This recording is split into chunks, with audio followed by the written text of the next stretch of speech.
Welcome to episode 9 of the PhD Breakdown, where today I'm going to speak about why it's important to get to know your department as a PhD student. Now, I will do some more videos about communication as a PhD student. If you're interested in that kind of content, please subscribe to the channel. Okay, the key question today: is it important to network with other staff members at your university? It really is from experience, and I'll explain why with a few points.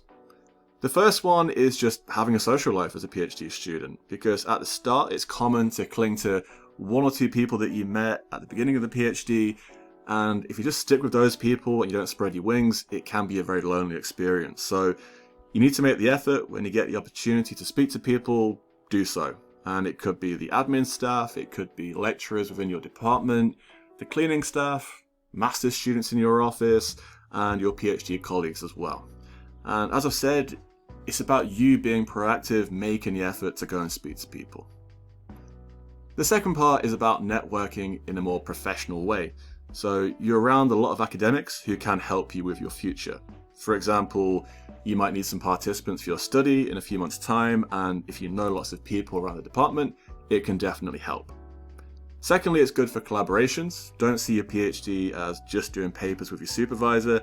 There could be an opportunity to do work with other lecturers within that department. And also think about additional work, making some money on the side of your PhD stipend. For example, there could be some teaching hours going, and if you network with different lecturers, those opportunities can come to you.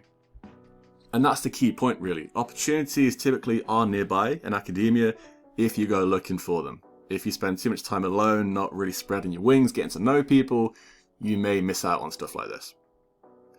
My next piece of advice is to go after people for their knowledge. And that's one thing I would have done quite a bit as a PhD student. When I'm having coffee, having lunch around different academics, I would always ask questions. It could be about my PhD study ideas, just getting another opinion. It could be tips on my writing, or maybe recruiting participants, their strategies and what they've done with their experiences, writing up the PhD and the Viva as well. And just soak up this knowledge. Don't just ask questions to your supervisor. There are loads of people within your department who have lots of knowledge as well. So when you can, speak to them and take some of their knowledge and experience. And finally, knowing people in the department is really good for a reference.